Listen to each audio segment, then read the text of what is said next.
It's showtime.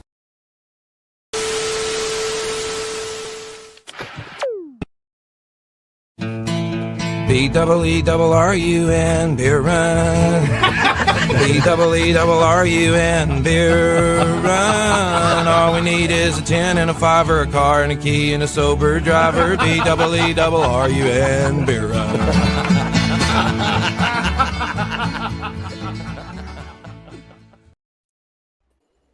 And welcome to the Beer Run, part of the BS and Beer Network, the only Saints YouTube show with a 2-drink minimum and takes as bad as the LSU offensive line. It's a joke, boy. You missed it. Went right past you. You gotta keep on your toes. Put toes, Addy. See, I didn't think you'd like that one. That wasn't fun for me either. It hurt, I didn't Craig. enjoy that. It hurt. It hurt a lot, but it's true. Damn it, it's true. The truth hurts. We only speak truth. We only speak truth even when it hurts us. Absolutely. I'm the California Cajun, missing Dodger baseball for this because the California part of me still cares. That is Little Dice. How you doing, brother? All good, Craig. All good. Listen. You really got me with that LSU dig there. It hurts, but we're gonna make it better because we got a Giants fan to talk to. And those exist. Giants week, and it's going to be a good week. Okay, I'm calling it now, Craig. It's going to be a good week. See, I didn't think that there were any Giants fans, at least not in America. Did you have to go outside of America to find one? Maybe. You tell me when you get to meet them. Oh. That's called a tease, ladies. In the business, we call that a tease. That's right. So, you know how we do on the Beer Run? We got 4 downs for you. We're going to talk about some beer, some Saints news. We're going to review the game versus the Bills, and we're going to preview the game versus the Giants. So, referees, get out there, spot the ball. Let's get this thing going. First down, Saints. All right, Craig. But joining us on First Down, we've got our Giants fan, Mike. Mike, it is so good to have you on, bro. Welcome to the show, Mike.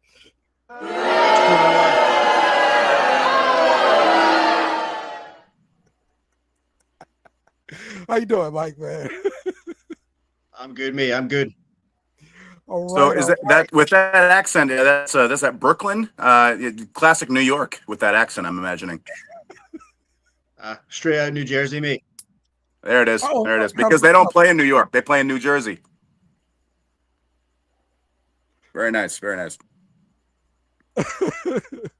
All right. So let's talk about what you're drinking, brother. And Mike, let's start off with you, man. What you got to drink here?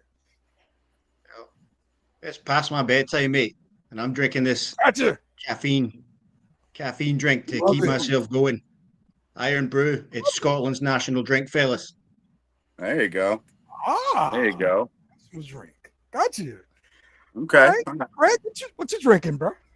So I got a couple of things tonight. First off and foremost, I lost another beer bet because I'm bad at this, apparently. I was off by 10 yards. Because he had 70 yards and the bet was 80 because apparently right next to God hating me, Alvin Kamara hates me. So whatever. The one time Kendre Miller gets real yards, it's the one time I bet the other guy gets yards. That's just me. That's how that goes. So I have a Pabst Blue Ribbon, which is my cheap beer of chugging choice. So as the tradition, of course, goes, Dale, you were right. I was wrong. Cheers. Love it. Now, I have a German beer because we're Oktoberfest style, man. I can't pronounce it. It has a bunch of consonants that I don't recognize, but it appears to be in letters. But I see a 5.1 on here, so I know that it's alcohol. It's Alderbis. I don't care. They lost every world war they've ever been in, so who cares? Sounds good. It sounds like a good beer. Let's try it. Ooh. Oh, that's tasty, though. Oh, maybe they did do something right, those Germans. Only one thing. The only one thing is this, apparently. Okay. All right. Well, look, I have got my classic cranberry slush and whiskey mix. I've been drinking this all day. We had a show just before this, and I'm feeling good, Craig. So how long until we change the name of the show? Because you don't drink beer on it anymore. Let's change it. That's right. The daiquiri run. In Louisiana, you have drive-through daiquiris. That is a completely reasonable run that you might go on in your car. So, absolutely. Daiquiri run it is. Let's go. Daiquiri run it is. Sure. Fine. Let's go. Third down for what?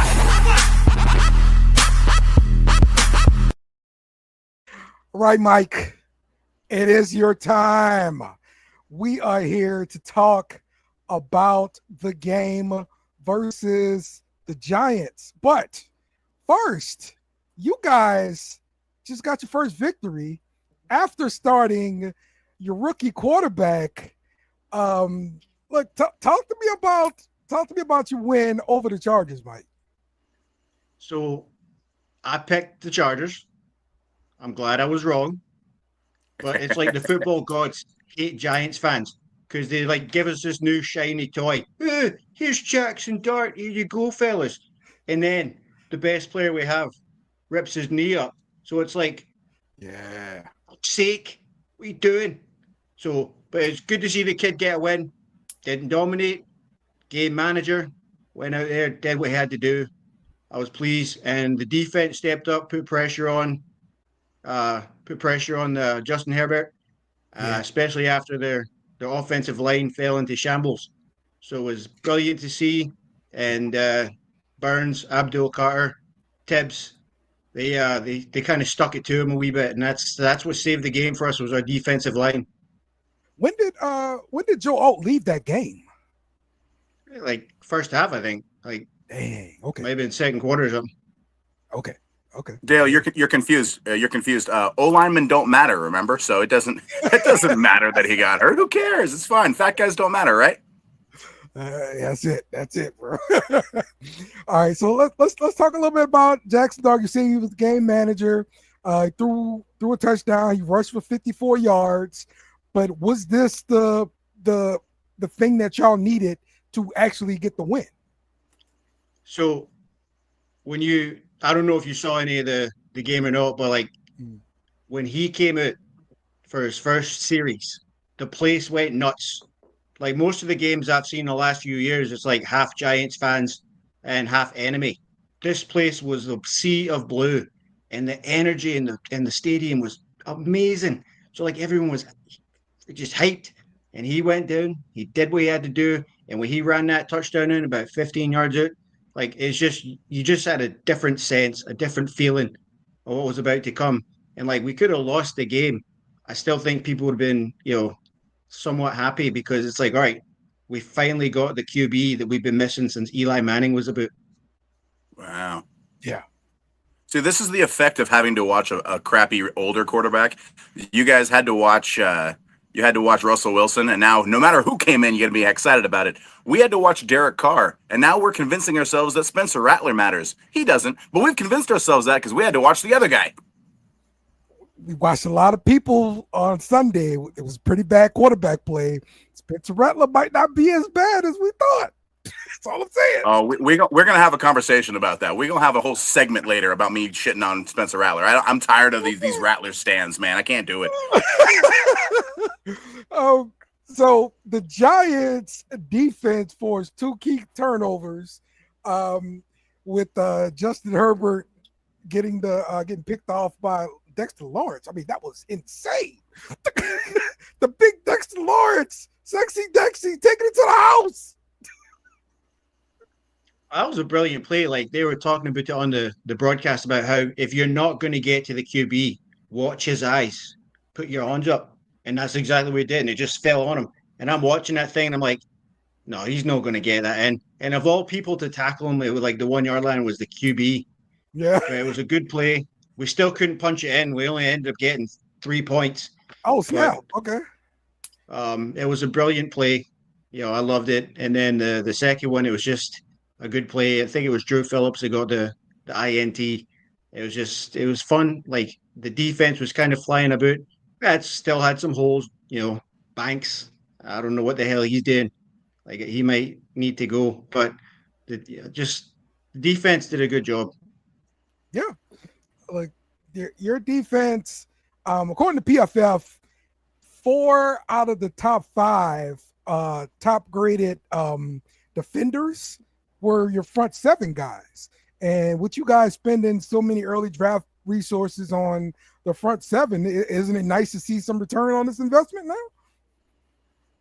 Or like you look at when the Giants beat New England in the Super Bowl, we had the NASCAR package, and you could take guys who are traditional DNs, put them in the middle, and there's nothing you can do. So I think they're trying to get that going again. The problem is sometimes you don't know if Shane Bowen is coming or going with what he's doing on defense. It's like, all right, 2nd and 2. Let's play 15 yards off the receivers and give them, 14 yards. And it's like, so this should be blitz or stuff to run. You don't know. But it's good to see the Giants D-line kind of coming about what we're used to, because let's be honest, most of the Giants' history defense has been what we've been known for outside of a few years with Eli. And it's like, we need to get that back, especially nowadays where like the league is so offensive minded. We have to get a defense that can come in and perform, just in case we have days where it's like we have to win the game with 17 points or 21 points. You have to have a defense, and the number one thing is you have to be able to get to the QB. And we did that. I think we pressured Justin Herbert like 47 or 48% of his dropbacks that game. Yeah, it's pretty good. I hate that. I hate that because we play y'all this week, and that's the Giant blueprint, right? That's how the Eli Manning didn't win those Super Bowls. The front 4 with Strahan and all those monsters, those bastards won the damn Super Bowls. Eli Manning was just there. And now you got a new Ole Miss guy who's going to have a great defensive front winning games for him. And I hate it. I hate that you're doing the same damn thing. Why can't we do a good thing? Damn it, I hate NFL. Yeah, Abdul Carter, Brian Burns. Monster. Dexter Lawrence. You still got Kayvon Thibodeau coming off the bench, contributing too. So listen, they are deep on that defensive line, bro. Really, really deep. That's a solid front 4 for sure. But look, let's talk about your running game, because Cam Scatterboo has been the real deal. I think you guys got 161 yards this last game. Cam Scatterboo led the way with 79. Talk to me about Cam Scatterboo and what you're seeing there, man. So he's not going to be the guy that gets like 4 or 5, yards per rush. He's just a bowling ball. Like he's going to try and run you over. And if he runs you over and gets -2 yards on a run, it's going to happen. Without Tyrone Tracy, we had to switch it up because we only had 2 RBs that were active that game, Scat and Singletary. We didn't go get Turbo Miller and activate him. So I'm interested to see what happens, because you lose one of 2 running backs, you're in trouble. You can't play him the whole time. So I thought Scat did a good job. He's energy. He kind of lifts the energy in the building. Like even the last couple of games when it was Russell Wilson, every time Scatterboo got the ball, like the fans are just like, oh, here we go.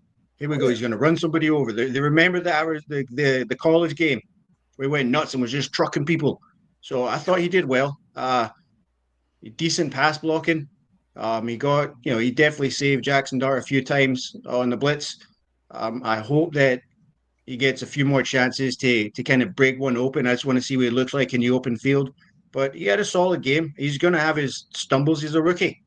Like rookies make mistakes.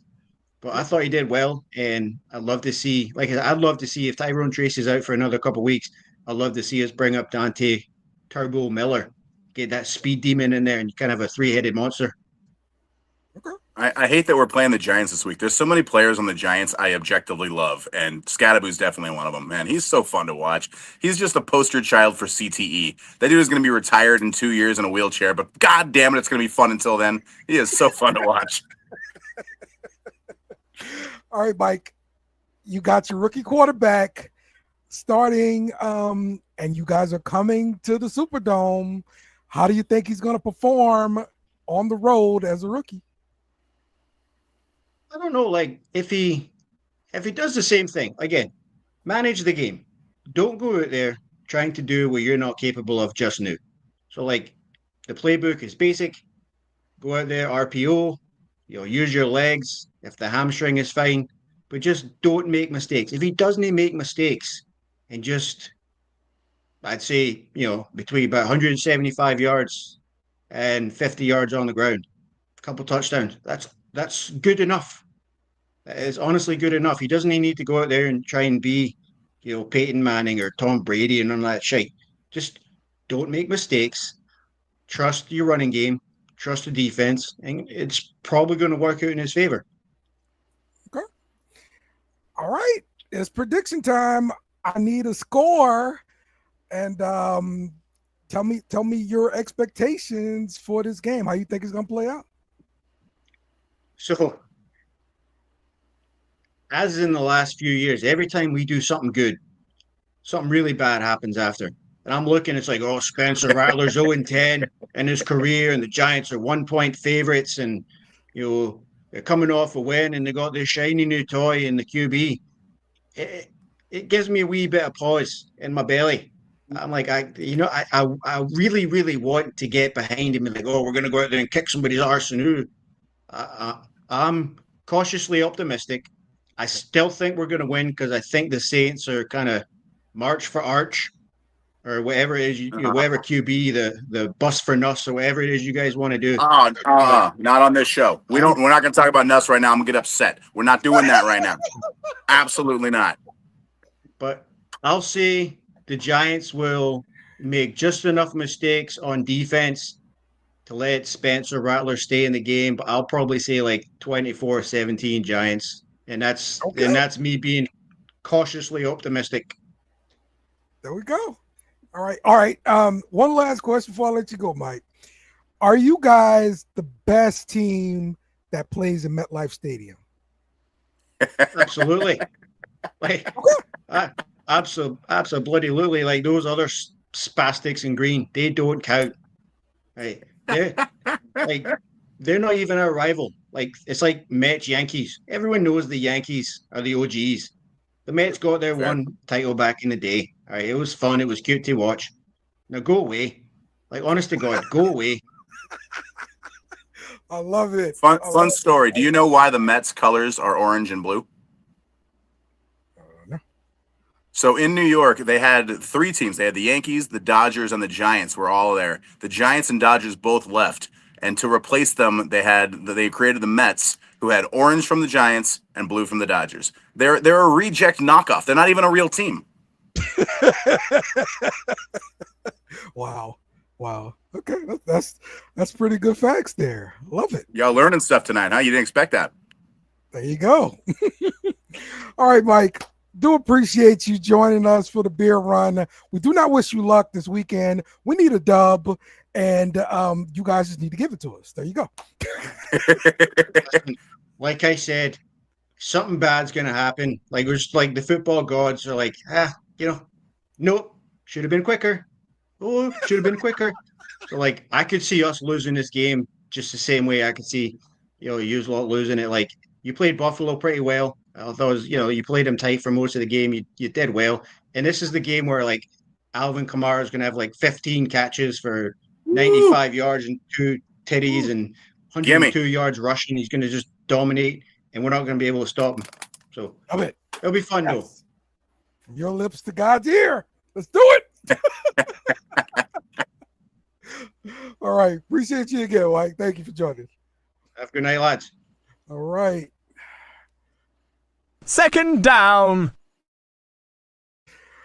All right. So we will go back in time. Okay, we're back in time. Down. Okay. So let's talk some Saints news. Really quick, the Dolphins signed Cedric Wilson off the Saints practice squad. People who are listening to this and not watching it, I don't care.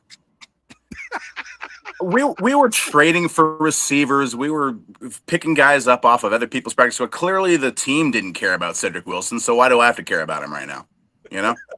And I thought he would be real because he played with Kellen Moore before. His best season was while Kellen Moore was the OC in Dallas. So I'm like, oh yeah, he's natural. He's a bigger receiver. He can play in the slot. That's perfect. He's going to play there, and he'll probably be fine. And he was not. He did not make the goddamn team. And I refuse to care about people off the practice squad. Done. Okay. I like your honesty there, Craig. This is fine. No problems. All we do is tell the truth here. All we do is tell the truth. All right. Well, we're still talking about practice. And speaking of practice, Taysom Hill and Foster Moreau practice windows have now opened.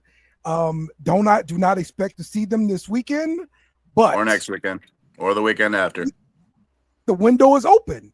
And I guess if they look pretty good, they get conditioned, they can come off this list and get added to the roster here. Are you excited to see what Taysom Hill and Foster Moreau can offer for the team this year? So, in theory, yes, absolutely. Moreau is our most balanced tight end who can actually block and can catch the ball. If you hit Moreau with that pass that you threw to Johnson in week 1, he catches it straight up. He's that guy. And Taysom Hill's the most exciting player that's been on the Saints since Drew Brees. He, outside of Alvin Kamara, Taysom is our guy. He's the playmaker, right? And we are missing a playmaker right now. However, they are coming off horrible injuries late in the season. We were talking about if they were going to play at all this year. So we're recording this on Tuesday night. Wednesday, the injury report's going to come out from the first practice. Do not get it. That first DNP next to their names is going to hit like a shot of whiskey, man. It's going to be it's going to burn a little bit because they're not going to be ready for a while. The window is open. That doesn't mean that they're ready. It's just that's when you're able to activate them off the pup. So it doesn't mean that they're imminent. It doesn't mean that it's coming. If they play, I imagine it's going to be in that third week because, man, it would be something if they were ready before that. It is a 3-week window that's open, and the team has to determine if they're going to add them to the active roster. Yeah, it doesn't mean that they will. It doesn't mean that they will. If they're not up to speed and this window closes, they're IR'd and they're done for the year. So I want to be excited about this, but to me, this is as scary as it is exciting because while they were on the pup and they weren't ready to play, it was like, okay, well, eventually we'll get them back. Now they gotta go. They got to be ready in 3 weeks, and that speeding up that clock, that scares the hell out of me because we might lose them both for the year. And I'm not, we've seen how players come back from injuries. Chase Young had a minor injury going on 5 weeks now. I mean, how many guards are we losing? How many? We lost another one this week. I'm not going to be excited until I see that they're at least questionable. Until then, I can't get excited about it. I've been hurt too many times. I'm not ready to get hurt again. There you go. You spoke about it. Cesar Ruiz, high ankle sprain, 4 to 6 weeks. Yeah, it's okay. Oh, he sucked bad. He's not. When he misses, it's not his fault. It's like bad. It's like, oh, that's the thing. That's the thing. Man, that's tough. So it's not like he misses every play, but when he does miss, good Christ, do you see it? It is front and center, highlight reel shit, man. So the team is not better with him hurt. That's just. Radens it would be my preference to play at right guard. That's what he started 15 games at last year. That would be who I want to play there. He ain't healthy right now. So now we're talking about Skins, a UDFA, playing in his third career game, starting at right tackle against that front four. We just talked to the weird British, Scottish, whatever that guy. Yeah, the European thing. I don't care. Like the French guy said, they got a good front four. I don't want to deal with that with a UDFA. Yeah. It's definitely concerning. But yeah, we'll see if it's going to be Simpkins or Sid, whatever his name is. if Radens can go at right guard, I'll feel really good about it. But it doesn't mean that we're better without Ruiz because we're not. Ruiz is not very good, but he's starting for a reason because he's better than the guys behind him. Okay. All right, let's talk about the game versus the Bills. The Saints dropped the game 31-19. However, the Saints' rushing attack exploded for 189 yards against the Buffalo's worst rush defense. We talked about it with our Buffalo Bills fan last week on the show. He said that was his concern. And he was right. And that's what kept us in the game. But this is what we talked about all offseason as being the game plan for the Saints offense. Run the ball. And if we had that rushing game against San Francisco or Arizona or Seattle, I'd feel a lot better about it. But the Bills are terrible against the run. You were supposed to run for a bunch of yards. I don't think we ran for more than their average that they allow. So I'm not impressed by it. I can't be. Individual things I was impressed by. I thought Kendra Miller looked great. He is looking every bit of what I've been telling everyone he is, because he's still on the field, and we'll see how long that lasts. But yeah, the stat line, I don't care about the stat line, because we had a quarterback throw for less than 200 yards. Again, we're not going to win games with this mentality of, oh, well, we played them tough. We've played 3 of the 4 games tough, and we are 0-4. And I am tired of these fucking moral victories, man. I can't do it. I am I'm perfectly fine right now with moral victories. Give me some hope. Who the hell do you want to draft first overall with this and whatever record we're looking at, man? Because we're probably not going to go quarterback. None of the quarterbacks are good enough. You're going to get that guy from South Carolina who's just Anthony Richardson 2.0. Like, no, there's no quarterback worth it right now. And I'm fine with that, because I am not that guy that's like, draft a quarterback and everything gonna be fixed. I'm not that guy. You know, maybe the defensive end from Miami. I would like the defensive end from Miami. I don't remember his name because I don't watch the ACC because it's an inferior conference. But I'll take that guy. Like, I don't want a quarterback. None of these guys look good enough to change your team, and we haven't even seen Shuck yet. Yeah. Yes. I mean, look, that's coming. You know it's coming. We know it's coming. So let's talk about the defense. Cam Jordan got into the history books, 124th career sack, looks like, and rookie Jonas Sanker, interception, PBUs, that over the top deep interception was marvelous. Yeah, it was. He's a good player, man. That was an excellent pick so far. That he looks like he's going to be a real guy. I like that. 3rd round pick out of Virginia. Like, who would have thought? Mm-hmm. Virginia? I wouldn't have thought, because he played in the ACC, which is an inferior conference, and I wouldn't have thought. No, dude, he looks good. What was nice about him coming in was his versatility. But now, playing that, he was playing center field, and he played it really fucking well, man. I'll take it. Between him and Riley, there's pieces. I was gonna say between him, Riley, and Kool-Aid, but I no longer feel that way about Kool-Aid as we are in week 5 or whatever it is. So we'll see how that goes. It's early. I mean, I'm thinking, all right, maybe Kool-Aid just more of a man press kind of guy, and he never really was that great of a matchup zone corner. I know they played a lot of matchup zone with Saban and Alabama, but he still was the number 1 corner in Alabama when I remember. I believe it was Arnold that was the number 1 guy over there. Yeah. So it's just a different defense that he's playing, and I think we just got to get kind of used to it, and he's got to get used to it. I mean, with matchup zone and everything like that. But and look, he had a really good camp, right?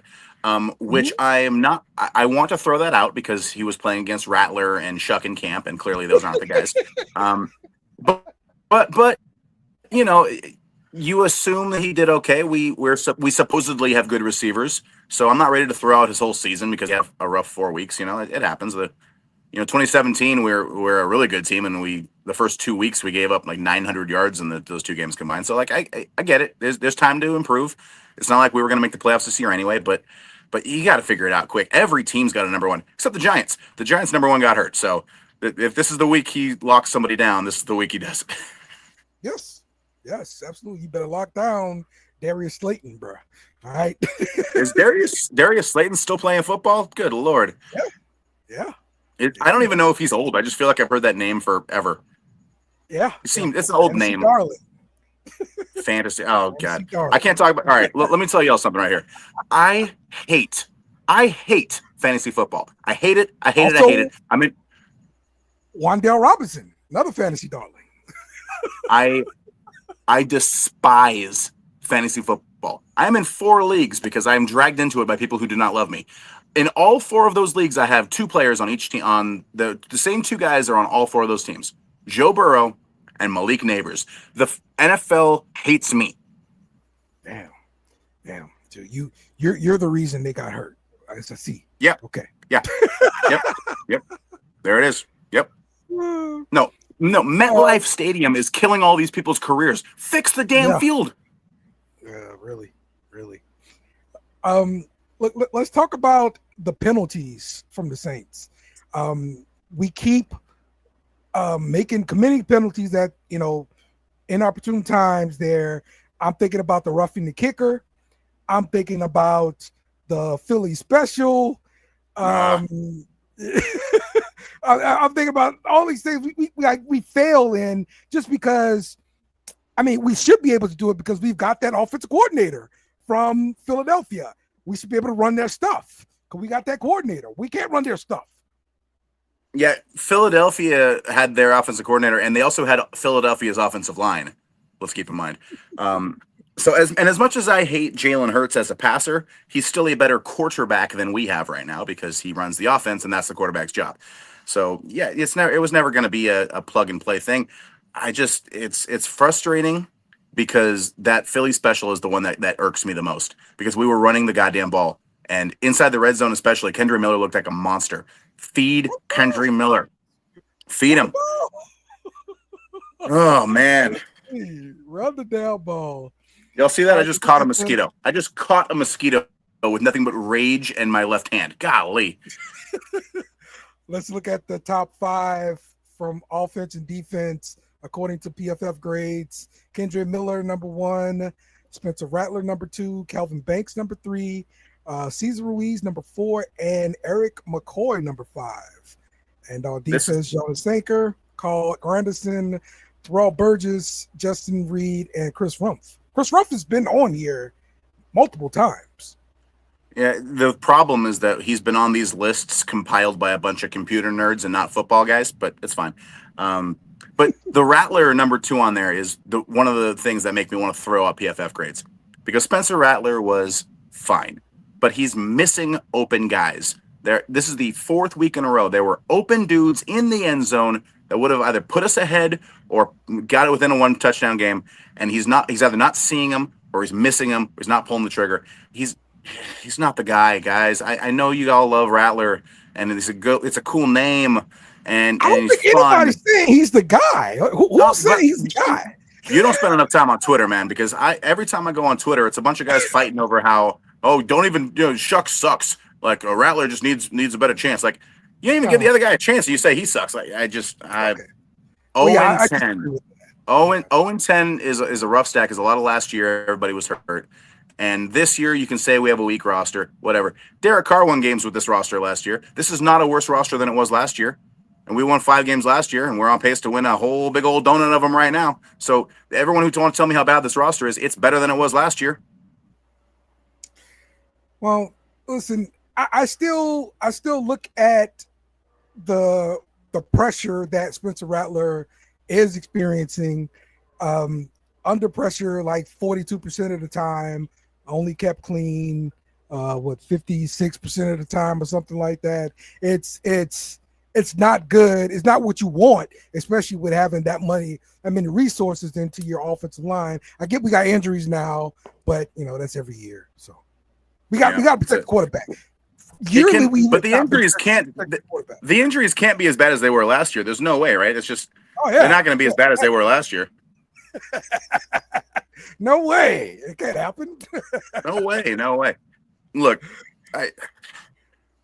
if Rattler wins a game, I'll give him a break. It won't be this week, though. Spoiler alert.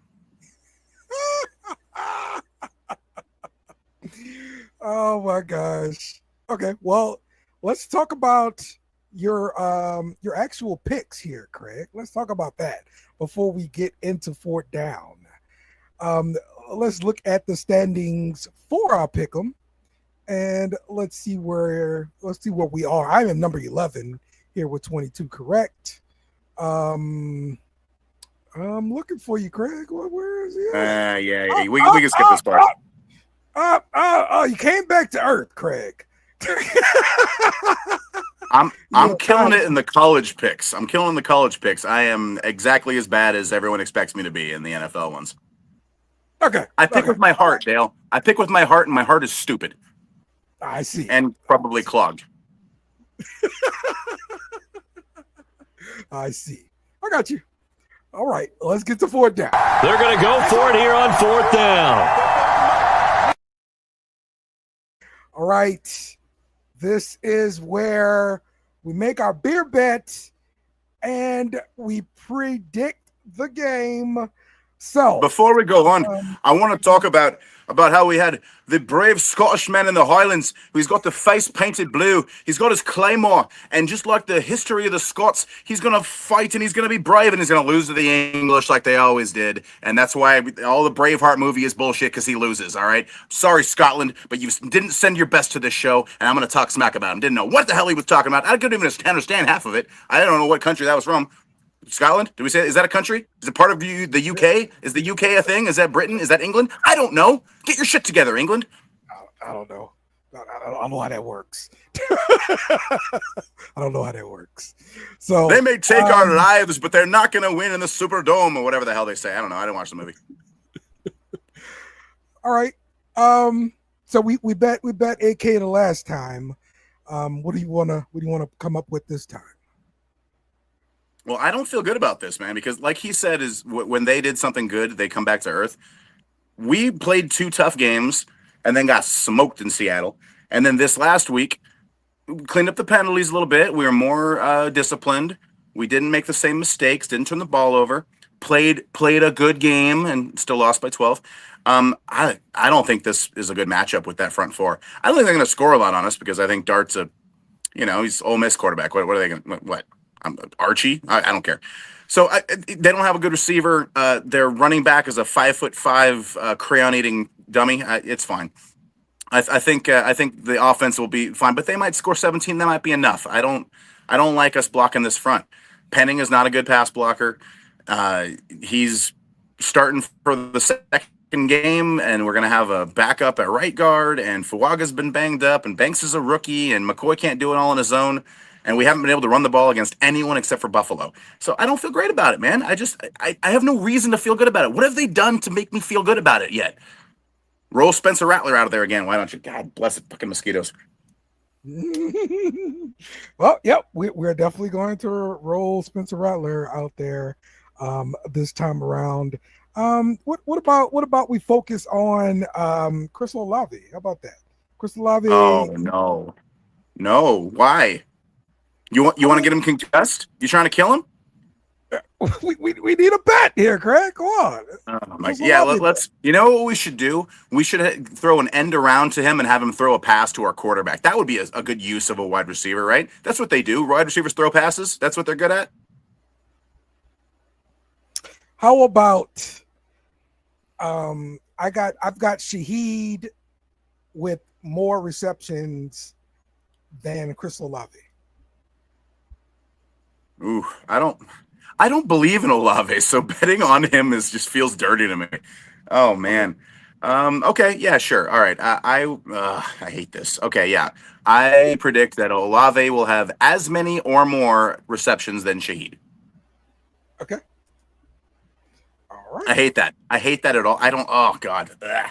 Having said that, Shaheed has been non-existent in this offense. They were not throwing it to him deep. He's not getting open on the crossers. So yeah, sure, whatever. He's been a major disappointment this year. Yes. Okay. Do we see the running game have a decent game this game? I think so. So I'm worried about their front four rushing the passer, but they're not run stuffers. They're fast guys.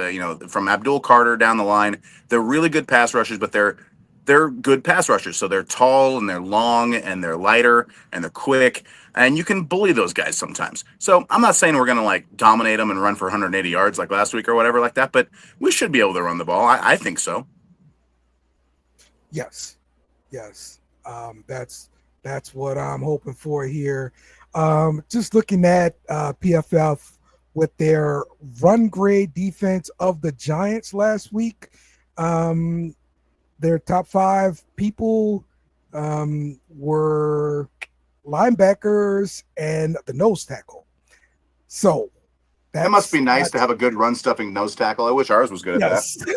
It's not a good sign for us with running the ball when the nose tackle is up there. I was not particularly just safety up there, and that'll be it. But no, so that don't look pretty good. So not great. But let's do some predictions then. I'm still going to take the Saints here because I wrote some checks that we were better than teams in New York, and namely, well, you're half right because the Jets are terrible, so you're half right in that bet. Yeah, those two teams, namely. So do we play the Jets this year? Yes, we do. We play. Okay, because games. I would love to wipe that smirk off of Aaron Glenn after he stood us up at the altar. I would love to beat that bastard.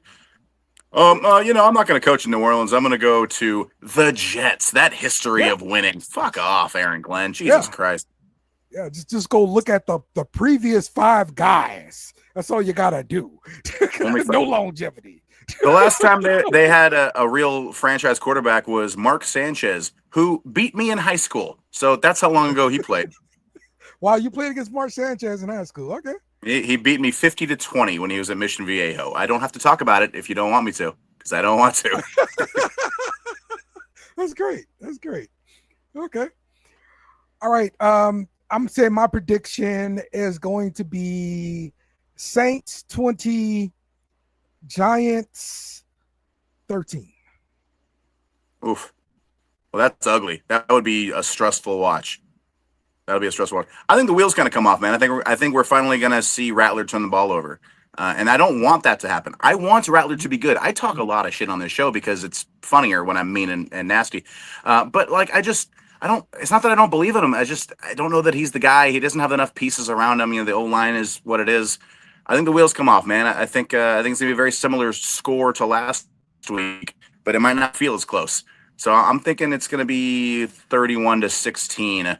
We get in the end zone like once. We kick a bunch of field goals because Groupie's pretty good at home generally, except for this year. So I don't know, man. I don't feel great about it. I want to feel more positive. I'm supposed to be the positive one on this show. I'm supposed to be positive and optimistic, and I get really drunk and I yell at people about their nationality like I did the Scottish guy. But I just don't feel good about it, man. And there's William Wallace is over there with his blue face and his claymore, and he's ready to fight us. And I can't do it. I can't do it. Yeah.